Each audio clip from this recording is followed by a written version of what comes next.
안녕하세요, 보안쟁이 PR입니다. 어제 출장을 가서 급하게 영상을 올려 내용이 부족해서 죄송한 마음에 보강 영상을 올립니다. 예고편으로 생각해 주셨으면 합니다. 제가 아직 초보 유튜버라 많은 양해 부탁드립니다. 앞으로 내용에 충실한 컨텐츠로 보답하겠습니다. 오늘 다룰 내용은 반도체 소재 대체 2달이면 된다. 여름 휴가를 못 간 게 아쉬울 뿐 이란 기사의 팩트체크, 정말 2달이면 되는지와 일본에서 공급받는 반도체 소재가 무엇이고 대처할 수 있는지를 관련 전문가를 통해 알아보았습니다. 그럼 본편을 시작해 보겠습니다. 일본의 반도체 소재 보복 관련하여 여러 의견들이 있었으나 첫 대한민국 기업의 입장을 표현하는 기사를 발표했습니다. 기사 내용은 이렇습니다. 전체 기사 내용은 아래에 적어두었는데요. 우선 대체가 불가능한 것은 아니라 바꾸려면 엔지니어를 갈아 넣어야 하는데 엄청 귀찮고 어려운 일인데 그 힘든 걸 아베가 해냈습니다. 여기서 저는 두 가지 궁금한 사항이 생겼습니다. 첫 번째는 일본에서 공급받는 반도체 소재가 무엇이기에 삼성 부회장이 일본까지 날아가 협의를 했을까? 두 번째는 대처가 가능한가? 2달이면 가능하다는데 정말일까? 그래서 이전 영상 보안쟁이가 보는 중국 화웨이 사태, 백도어 해킹, 스파이칩 팩트 정리 영상에서 도움을 받은 컴퓨터 공학 박사를 공부하는 SK에서 근무하는 형에게 전화를 하여 물어보았는데요. 죄송합니다. 전화를 안 받아요. 그래서 톡을 보냈습니다. 그랬더니 이런 톡을 받았는데요. 형, 하이. 살아있음 응답하라. 한 번도 살아있어 본 적이 없다. 살아있네. 일본 수입 규제로 장난 아니지? 그래, 내가 좀 바쁘다. 너 유튜브에 내보낼 거지? 당연하지. 뻑큐. 도와줘, 소개팅 시켜줄게. 나도 잘 몰라. 윗분들이 TF 관리한다. 안 된다고 내보내. 리얼리? 기사는 뭐야? 긍정적인데 확실하진 않아. 그래, 나중에 정리되면 한번 보자. 인터뷰 콜? 몰라, 이 새끼야 꺼져. 땡큐. 여기까지가 통 내용입니다. 나중에 통화한 내용은 너만 알고 있으라고 해서 지금부터 혼잣말로 얘기하면 미국, 중국, 러시아, 대만, 네덜란드, 독일 등 전 세계를 대상으로 고순도 불화수소, 에칭가스, 포토레지스트 외에도 기초 소재를 대상으로 생산업체와 협의 중이며 소재라는 것이 꼭 일본산만 사용해야 되는 것은 아니지만 현 일본 소재에 최적화되어 있는 프로세스를 변경하면 이는 제품의 품질로 직결되고 이에 따른 생산 프로세스 및 향후 안정성까지 계산할 수 없는 무지막지한 돈과 인력을 쏟아부어야 한다고 합니다. 또한 일본 소재 외에도 반도체 소재에 필요한 일본에 의존하고 있는 다른 품목도 검토되어야 한다고 합니다. 녹음을 했어야 되는데 아쉽네요.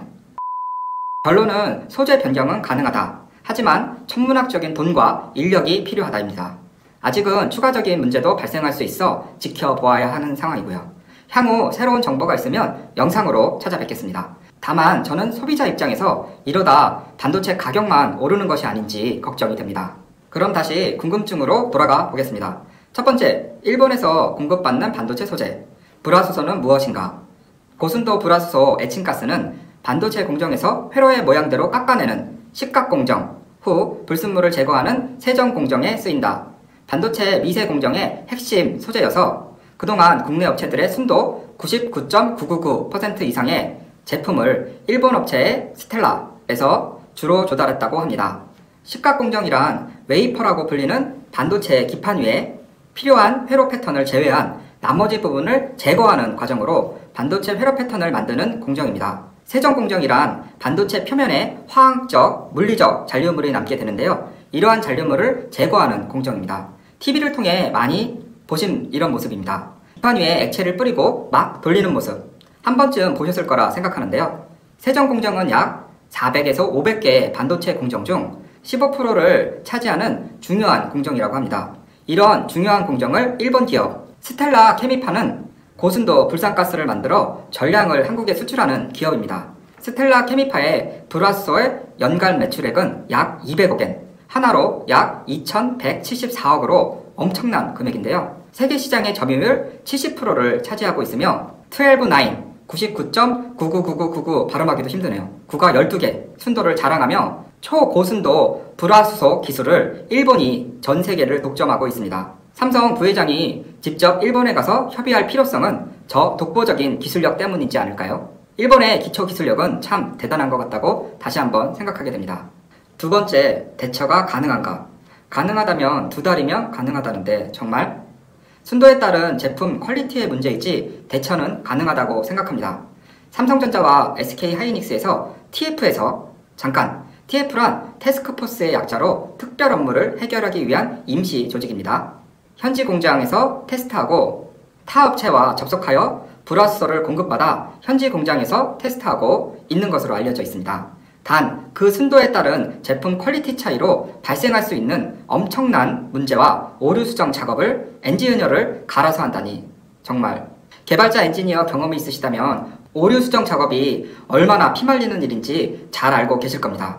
수많은 인력이 밤과 낮을 바꾸며 여름휴가 포기까지 엔지니어의 분노가 여기까지 느껴지는 것 같은데요. 안정화까지 생각한다면 1년 이상이 될 수도 있지 않을까라고 생각합니다. 한편으로 일본은 소재를 공급하고 한국은 반도체라는 제품을 만드는 분업체계가 정치적인 이유로 비즈니스가 무너진다는 것이 참으로 안타깝게 생각합니다. 오늘의 결론입니다. 아베가 우리를 이길 수 없는 이유는 대한민국 엔지니어의 저력입니다. 건들지 말아야 할 것을 건드렸어요. 대한민국 엔지니어의 여름휴가 반납의 분노는 아베도 이길 수 없습니다.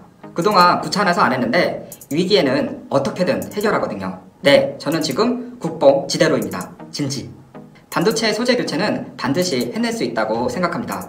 단, 엔지니어를 몇 개월 갈아 넣느냐의 문제지요. 안정화까지 생각한다면 명절도 제대로 못 보낼 수 있습니다. 고순도 브라우저를 사용하는 세종공정은 반도체 공정 중 15%를 차지할 정도로 중요한 공정이라고 이야기했습니다. 완벽한 대체는 어렵다는 것도 확인했습니다. 예로 회사에서 같이 일하던 동료 한 명이 바뀌어도 그동안 돌아가는 업무에 영향을 주고 다른 동료들이 지원을 해주어도 생각하지 않은 곳에서 빵꾸도 날 수 있는데요. 또한 보이지 않는 안정화 과정도 엔지니어님들의 땀과 야근으로 메꿔져야 한다는 것이죠. 또한 앞에서 잠깐 다루었던 일본의 수입 의존도가 높은 다른 품목도 규제 대상이 될 수 있다는 것입니다. 반도체 제조 장비, 화학 원료, 기초 소재 등도 대비가 필요하다고 생각합니다. 다시 한번 삼성전자와 SK하이닉스 그 외 많은 관련 엔지니어분들의 노고에 큰 감사를 드립니다. 회사는 여름휴가 포기 분노를 시킬 수 있게 두둑한 성과급과 야근에 따른 직원들의 건강관리 지원을 팍팍 해주셨으면 합니다. 오늘은 여기까지입니다. 어떻게 도움이 좀 되셨나요? 도움이 되셨다면 좋아요와 구독 잊지 마시고요. 궁금하신 점은 댓글을 남겨주세요. 여러분의 댓글은 저의 행복이니까요. 그럼 오늘도 행복하세요.